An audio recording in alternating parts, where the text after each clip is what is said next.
Começando então uma aula de conceitos que são necessários para a disciplina de SMU. Coisas que são legais de aprender, uma vez que a gente começa a falar de sistemas multimídia, a gente acaba esquecendo que, além disso, a gente tem sempre que lembrar que a gente está falando cada vez mais de aplicações em escala global, e aí a gente precisa de conceitos que permeiam esses conceitos principais. Então, quando a gente fala de IoT, serviços de nuvem, etc., a gente às vezes acaba esquecendo essas bases ou acaba deixando num campo mais conceitual. E por causa disso, vale a pena a gente fazer alguns resgates. Uma delas se refere a como é que a gente trafega os dados entre os computadores e entre esses dispositivos. Coisas que hoje são usadas, ou mecanismos que antigamente tinham uma determinada função e acabaram ao longo do tempo recebendo outras funções. Eu vou colocar aqui 4 roteadores, só mais ou menos ilustrar, lembrando que isso é uma grande redução de cenário, então na verdade uma simplificação quase exagerada, mas é só mais ou menos para mostrar os conceitos principais. Eu quero falar antes mais nada sobre Ncast, depois como o Ncast se comporta em relação ao BGP, como é que os dois funcionam lado a lado, depois a parte do DNS, porque o DNS ele vai ser importante para a gente quando a gente fala de registros, principalmente o service, que é o mais importante. E aí o DNS, justamente, seja via Ncast ou sozinho, ele acaba fazendo uma prévia, ou uma primeira parte do lançamento de carga. De novo, ao falar de escala global, a gente tem que entender que o Ncast pode ser uma primeira dessas camadas, depois pode entrar o DNS, depois o HTTP, e aí a gente começa a fazer toda essa parte de distribuição e pensando dessa forma. Então, primeiro ponto, desenhar aqui apenas 4 roteadores, nada demais, só vou sempre ilustrar eles dessa forma, com as suas flechas. Lembrando, não sou um grande artista. Aqui os 4 roteadores, mais ou menos uma nuvem aqui no meio, tá? Só para indicar que eu não tenho muito controle sobre o que está acontecendo aqui no meio do caminho, embora eu possa ter alguma ideia, apesar do tráfego. Lembrando, a gente está falando de um mundo de datagrama, ou seja, o tráfego ele pode passar por um caminho, por outro caminho. A gente tem relativo controle nas bordas, mas no core, no núcleo, a gente tem apenas uma ideia, por exemplo, no BGP, caso a gente mexesse com isso. Se a gente tiver, então, aqui, por exemplo, 2 clientes, eu vou colocar um cliente aqui, um cliente A, e eu vou colocar apenas um cliente B conectado aqui, tirando toda a abstração, opa, meu Deus do céu, tirando toda a abstração de redes locais, etc. Certo? Eu vou até falar sobre os tipos de entrega. Então, a primeira entrega que a gente sempre vai trabalhar é quando a gente quer fazer de 1 para 1, no caso do Unicast. Isso aqui é o que a gente mais está acostumado. A gente tem um endereço de origem, um endereço de destino e a gente quer apenas que seja feita a entrega deste único datagrama. Então, se eu tiver um servidor aqui, vamos lá, colocar um servidor. Também a parte de endereçamento para que possa ilustrar e ficar bastante, não fique poluído demais. O gráfico, eu vou simplificar também a parte de endereçamento, até porque eu não estou focando agora em IPv4, IPv6, eu quero apenas marcar os endereços com um número. Então pode ser apenas número 1, 2, 3. E como eu falei, eu poderia colocar endereços mais próximos do real, mas por enquanto eu só quero apenas essa analogia. Então eu coloquei 1, 2, 3 e 4. Talvez a caneta vermelha esteja um pouco fraca, mas vamos lá. Então a ideia do Unicast é quando eu quero apenas um único endereço, enviar para apenas um único endereço. Eu quero, por exemplo, que esse usuário A faça apenas comunicação apenas com esse servidor aqui que está provendo algum serviço no endereço 3. Então o Unicast seria de 1 para o endereço 3. Na verdade, é relação de 1 para 1. Até aí não tem nenhuma novidade. A outra possibilidade seria a questão de multicast. Aqui no multicast, a gente já tem sempre que lembrar que ao falar multicast, eu estou sempre considerando em camada de rede. Multicast ele vai ter multicast na camada de rede ou na camada de enlace. Se a gente estiver falando lá do nosso mundo I3802, que a gente pode ter a parte de endereçamento, uma vez que são redes multiponto. Aqui no caso, mais uma vez o roteador, lembrando, eu vou fazer toda a abstração da rede local, então não estou considerando switches, comutadores e outros dispositivos que pode fazer todo esse cálculo. Eu quero reduzir, como eu falei, bastante só para a gente poder entender isso numa figura só. Se eu tivesse, portanto, outros endereços aqui, então eu vou ter um usuário C e um usuário D, e eu quiser passar uma informação, a gente sempre tem que lembrar que essas redes, embora elas tenham alguma coisa de filtros, se eu usar dispositivos de camada física, ou seja, são meros hubs e repetidores, não vai haver qualquer filtro na transmissão dos datagramas ou dos quadros de dados. Ou seja, é indiferente se vai ser multicast ou broadcast ou unicast. Todo o tráfego é inundado com esses quadros de dados, mesmo nos casos de switches, quando eles estão em fase pré-aprendizado, que eles vão fazer essa inundação, porque eles não conhecem ainda, desculpa, na fase de aprendizado mesmo, que eles ainda estão encontrando os endereços, os MACs, para construir as suas tabelas CAN, as tabelas internas. Aqui no caso, ou seja, eu tenho o A, o C e o D, se eu quiser mandar alguma mensagem, entendendo que nessa rede há dispositivos de camada de enlace que fazem alguma parte de filtragem, então ainda assim a gente consegue mandar através de endereços de enlace, ou a gente usa um endereço de broadcast, que é o endereço todo F, lembrando, estou abordando especificamente família 3E802, ou seja, Ethernet, Wi-Fi, Bluetooth, assim segue, onde todos vão ter a pilha MP em cima, incluindo Bluetooth, e aqui eu vou fazer essa entrega. Se eu quiser, eu posso usar um endereço de broadcast, endereço todo em F, né, todos os bits em 1, e colocar um endereço de multicast em cima da camada de rede. Todos vão receber, logicamente, na camada de enlace, vão mandar a informação payload para a camada superior, para a camada de rede, e aí ele vai ver se ele pertence ou não àquele agrupamento, no caso do multicast, para poder processar a informação. Eu estou falando brevemente de unicast só para encaixar, porque o foco de interesse aqui é ncast. Mas uma coisa mais interessante ainda, que no IPv6 isso ficou ainda mais evidente, é que eu tenho, na verdade, endereços também de multicast na camada de enlace, que começa com FF, mas tem terminações diferenciadas, e aí eu posso fazer com que esses equipamentos de enlace possam fazer alguma filtragem. Então, só para auxiliar, caso queira melhorar um pouco a figura e fazer justamente essa apresentação, vou colocar um desenho de um switch aqui. Então, todo mundo associado a este switch.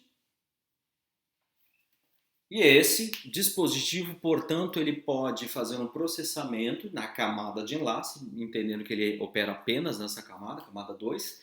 Ele vai ver se um endereço de multicast, ver se tem alguma restrição de endereço, e aí ele pode ainda mandar para N dispositivos. Então, aqui no caso, eu quero, quanto que aqui seria a relação de 1 para 1, para ficar mais evidente, né, que eu quero mandar de 1 para N, podendo haver ou não uma filtragem de endereço dentro dessa rede local. No caso, o multicast ele opera tradicionalmente dentro de rede local, ou seja, eu coloco o endereço de multicast na camada de enlace e coloco o endereço de multicast na camada de rede, jogo na rede e o comutador, no caso o switch, pode fazer alguma filtragem se tivesse endereço de multicast na camada 2.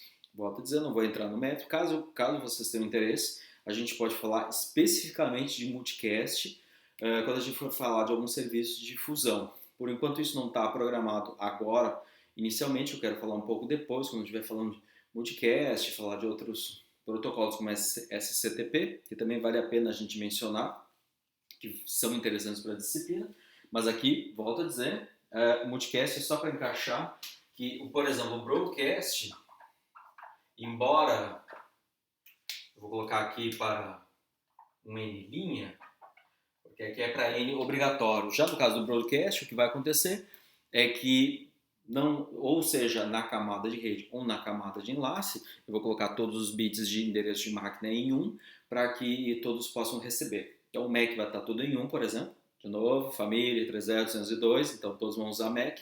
Eu encho todos com os bits iguais a 1, tudo F, né, os 48 bits.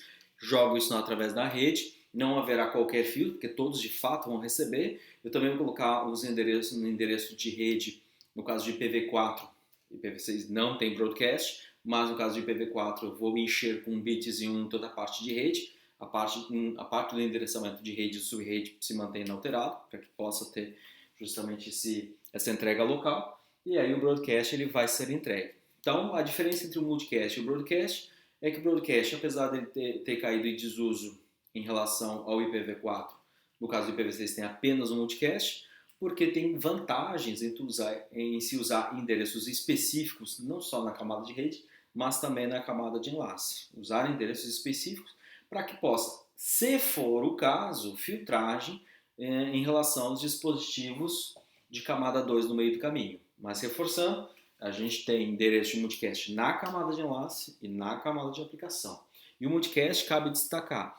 No caso do IPv4, ainda é possível usar o GMP, acho que até é possível criar túneis entre dois dispositivos, onde eu posso pegar, dentro de uma rede local, eu posso capturar um tráfego de multicast, tunelar até um outro endereço, que seria a entrada do túnel e a saída do túnel, e eu posso despejar, no caso, porque eu vou inundar a rede na outra rede local, eu posso inundar esse endereço de multicast. Ou seja, eu posso fazer saltos entre redes locais, saindo de uma rede local, indo para outra rede local, isso fazendo através de IPv4. Já no caso do IPv6, já é nativo, já é possível permitir isso. No caso, eu já vou usar os campos de endereço, e aí eu posso só mexer na parte dos cabeçalhos, expandir os cabeçalhos e mexer. Ou seja, isso é nativo. É uma coisa que eu sempre tenho comentado. O IPv6 ele acabou incorporando vários adendos que houve em relação ao IPv4 e que acabaram por culminar um protocolo que, mesmo com um cabeçalho grande por causa do endereçamento, ele é muito enxuto no seu formato original e ele tem os cabeçalhos expansíveis, como por exemplo a parte de multicast. Certo? Mas o que interessa mesmo, e é onde eu quero chegar, é a parte do Ncast.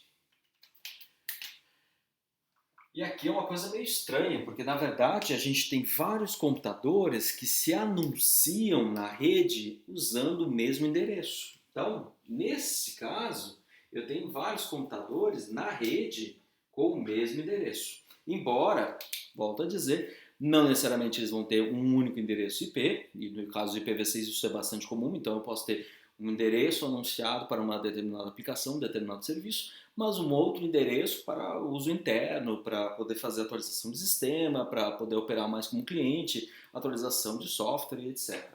E aí, então, no caso, eles podem se anunciar. Ou seja, vou colocar aqui um M ou 1/N, embora isso vá parecer mais uma questão de complexidade computacional, né, usando essa expressão. Aqui no caso, quando, por exemplo, o computador A, o usuário A, que tem o endereço 1, ele quer acessar um endereço do serviço que está hospedado no serviço 3, eu posso resolver de várias formas. Uma delas é usando o BGP. No caso, o BGP é onde eu faço, volto a dizer, operando em escala global. Eu faço o anúncio de um prefixo de rede, não apenas de um endereço em particular, mas de todo um prefixo, ou seja, esta rede, eu faço um anúncio seletivo. Então, para determinadas regiões, eu faço o anúncio deste prefixo para esta faixa de usuários que podem ser atendidos. Já para esta outra faixa de usuários, eu vou fazer o anúncio deste prefixo, que, por coincidência, tem o mesmo endereço. Então, no caso, por fins de simplificação, estou usando apenas o endereço 3.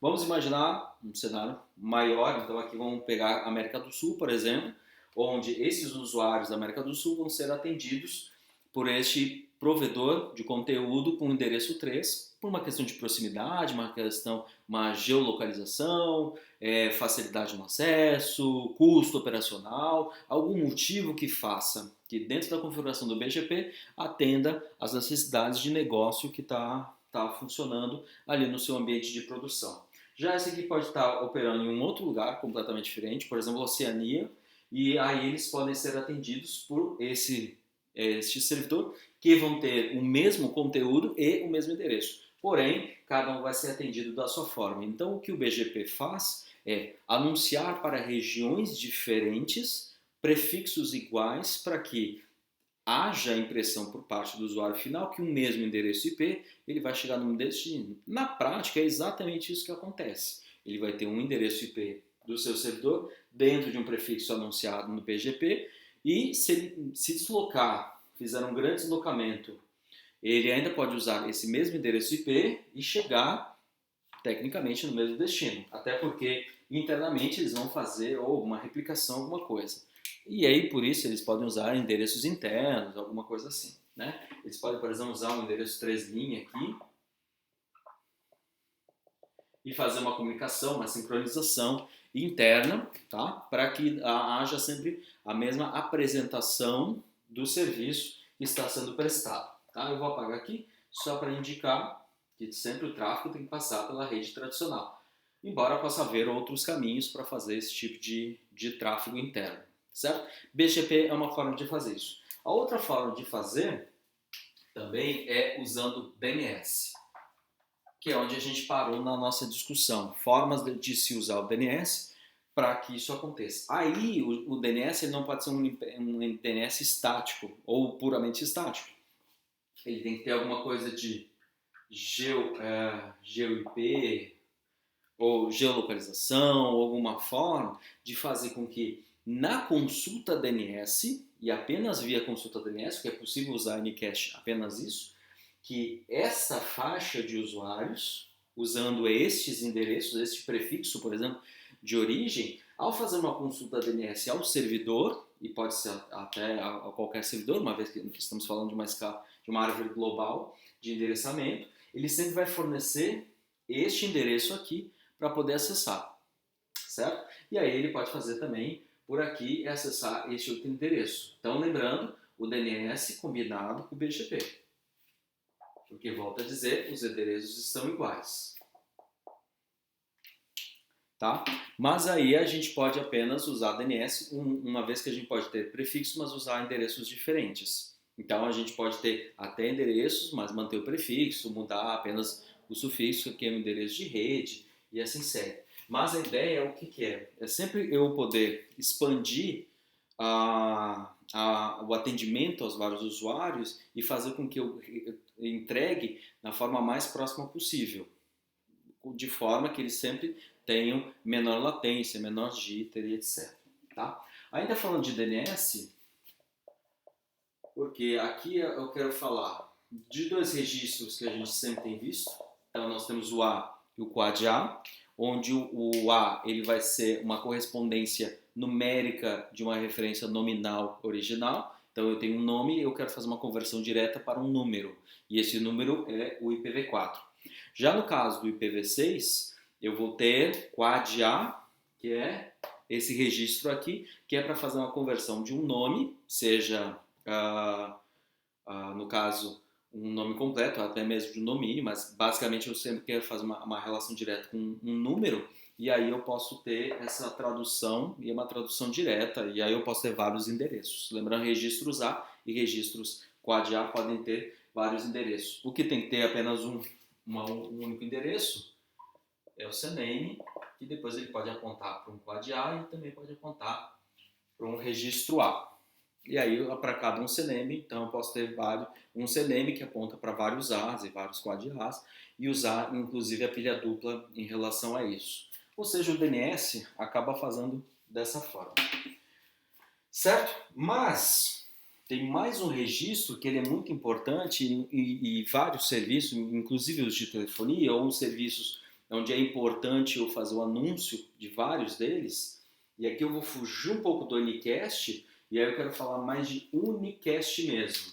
Tá? Então, embora o Unicast, o BGP, faça bastante coisa para eu poder entregar o mesmo endereço, aqui no caso do DNS em particular, usando o CNAME, vários registros A e quad A, aqui eu quero fazer uma coisa que, na prática, acaba fazendo com que eu possa ter, neste caso, vários endereços, porém eu posso fazer o balanceamento uma vez que eu atendo a cada usuário, entregando endereços diferentes. Aqui é um outro caso, onde o DNS, diferente do BGP, ele vai entregar vários endereços diferentes, porque eu posso ter vários, dependendo do usuário. Neste ponto, deixa eu até apagar aqui essa parte e deixar apenas o unicast para isso. E aí sim, eu posso ter vários endereços. Mas aí cuidado, quando eu digo vários endereços, é que eu posso ter vários endereços numéricos e apenas um endereço nominal. No nosso caso, a gente pode chamar basicamente de, por exemplo, a SMU. Eu quero uma máquina que se chama SMU sj.ifsc.edu.br. E o DNS pode inclusive fazer essa parte de entregar endereços diferentes baseados na localização do usuário. Então, este usuário aqui, ao fazer uma consulta, qual é, por exemplo, ele faz uma consulta, qual é o address ou o QAD-A, né, o endereço IPv4 ou o endereço IPv6 do nome SMU-SJ-IFSC.br, e o servidor DNS, opa, eu acabei apagando ele aqui, e o servidor DNS pode, por sua vez, dependendo de quem faz a consulta, a origem do consultante, ele pode responder um valor diferenciado. Então, o mesmo servidor DNS, se a consulta partir deste prefixo, onde está aqui o usuário A, ele pode responder que o endereço é 3. Já se este usuário B fizer uma consulta a partir do seu endereço 2, o mesmo servidor DNS, vendo que a consulta vem de outro lugar, ele pode apontar para outro lugar. Ou seja, aqui eu tenho mais uma camada, além lá do BGP, de anúncio de endereços iguais usando o Anycast, eu posso adicionar mais uma camada de balanceamento e, dependendo dos usuários, eu posso entregar endereços diferentes de forma que eu distribuo a carga. Estes usuários vão ser atendidos pelo servidor 3 e estes usuários vão ser atendidos pelo servidor 4. Ou seja, eu posso, uma vez resolver Anycast com BGP, ou eu posso resolver usando Unicast com DNS. Ou melhor, eu posso fazer isso de uma forma empilhada, a atender usando endereços iguais, ainda adicionando o DNS, quando eu estiver dentro de umas regiões menores, e ainda colocando mais load balance, né, balanceadores de carga, etc. Ou seja, eu posso adicionar várias camadas até chegar numa árvore de uma certa profundidade, 1, 2, 3, 4 camadas, onde eu posso ter dezenas de milhares de computadores com endereços muito próximos ou mesmo iguais, né, uma vez que eu estava falando ali do BGP, atendendo a essa gama de usuários bastante grande e de várias fontes de endereço. E aí, dessa forma, eu faço com que eu atenda esses usuários dessa forma. Aí, no caso, o DNS vai fazer isso. Mas isso não se aplica apenas a endereços de registro simples, nome, número, como A ou QAD-A. Eu ainda tenho mais um registro, então vou colocar aqui na lista, eu tenho o A, eu tenho o QAD-A, e eu tenho ainda mais um registro que se chama Service, SRV. E esse ainda pode adicionar mais uma camada, porque o SRV ele tem duas informações. Ele tem a prioridade e o peso. De forma que eu possa ter vários registros service, onde o registro SRV, onde cada um deles vai ter a sua prioridade e o seu peso, ou seja, mais duas subcamadinhas, onde eu posso dar melhorar a questão da distribuição, e o DNS, se ele for dinâmico, ele pode ficar trabalhando essas prioridades e pesos. Por isso que essas informações elas ficam dentro do registro. Ao fazer isso, eu consigo que o DNS dinamicamente possa equilibrar. Uma vez que eu tenho muita carga num servidor e pouca carga no outro, quando eles fazem uma consulta usando, ao invés do A ou o QAD-A, eu vou fazer uma consulta do tipo service. Nesse caso, service é justamente o serviço, camada de aplicação.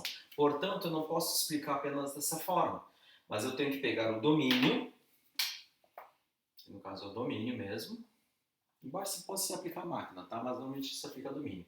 Eu digo qual é o protocolo da camada de transporte, com underline na frente, qual é o protocolo da camada de aplicação, então, underline cip, ponto, underline udp, ponto sj, ifsq do br, aqui eu esqueci, mas sempre tem que ter o ponto final no serviço do DNS. E eu posso fazer essa pergunta, qual é o provedor, qual é a aplicação onde está rodando cip na camada de aplicação, UDP na camada de transporte e SJ ifsq do br na camada de rede. Ou seja, eu separo isso aqui em três partes: a aplicação, transporte e rede. E aí o endereço ele fica bastante completo. Eu quero saber todo o caminho para chegar até uma determinada aplicação. E aí, no caso, por ele ter prioridade e peso, esta resposta, na verdade, vem em três informações: a prioridade, o peso e o endereço da máquina. Desculpa, a porta ainda. Foi mal, 4 endereços. Vem 4 valores de resposta. Deixa eu apagar aqui. Então, pode vir alguma coisa como assim. Pode vir, por exemplo, 5, 10, 50, 60, cip.sj, ifsc, do br. E aí, no caso, vão vir 4 informações de resposta: prioridade, peso, a porta e o endereço. Uma vez que eu sei que ele vai rodar sobre o DP, eu preciso ver qual é a porta, portanto aqui vai ser a porta padrão, o endereço é a porta de número bem conhecido 5060, aqui vai ser o endereço de rede, o DP eu já sei que é, então eu tenho o endereço de rede, já sei o endereço de transporte, ou seja, qual é o protocolo, o DP no caso é o número 17, e aqui eu tenho a porta número 5060, que é a padrão de cip. Dessa forma eu consigo fazer isso. Esses dois valores, volto a dizer, o DNS tem controle porque está dentro do seu registro. Portanto, se este usuário aqui fizer uma consulta para o servidor DNS deste endereço, ele pode ver qual servidor tem carga e aí ele pode manipular esses valores de prioridade e peso e entregar não apenas um registro, mas vários registros. Então eu posso entregar 2 registros. Então eu tenho o endereço 3 e o endereço 4. Vamos melhorar a resposta agora. Vamos imaginar que esse aqui está com média carga e esse aqui está bastante ocioso. Portanto, ao fazer esta pergunta, né, é feita essa pergunta aqui. Deixa eu melhorar aqui, tirar essas informações. Ele faz esse questionamento, cip, UDP, cip, SJ, ifsc do BR. Ele vê que ele tem essa carga aqui e aí ele pode mostrar, por exemplo, se não me engano, a única coisa que eu não lembro agora de cabeça é se o peso quanto menor, melhor. Se não me engano, sim. Então vamos lá, eu vou colocar aqui. Esse aqui eu quero que ele trabalhe menos a partir de agora porque ele já está com carga. Então eu vou colocar 2 e 1 e 1 e 1. 50, 60, endereço 3 e 50, 60, endereço 4. Ou seja, eu posso responder 2 registros usando o service. Prioridade 2, peso 1, porta 5060, endereço 3. Prioridade 1, peso 2, 5060, endereço 4. O cliente vendo quem tem a menor prioridade, ou seja, o menor valor de prioridade, tendo mais prioridade no caso, se não me engano é essa a informação, quanto menor o valor, mais prioridade, ele vai optar pelo segundo endereço, ou seja, esse vai ser o endereço que ele vai começar a operar. E aí começa a gerar a carga nesse servidor. E aí, o que o DNS pode fazer é, uma vez que ele começa a processar e ter mais carga, para as próximas consultas, ele pode começar a aumentar ou manter aqui e começar a aumentar o peso. Graduar o peso. O normal é que as prioridades elas estejam um valor mais estático, por ser um valor que define mais o perfil da máquina, o perfil do serviço a ser prestado, enquanto que o peso ele tem um valor mais dinâmico, que reflete mais o comportamento mais próximo do real em termos de carga, ou seja, eu crio perfis de máquina em termos de prioridade. As máquinas que atendem muitos usuários, então se a gente estiver falando muito do telefone IP, soft switches tendem a apenas processar SIP, apenas a parte de sinalização, ou seja, eles podem processar bastante.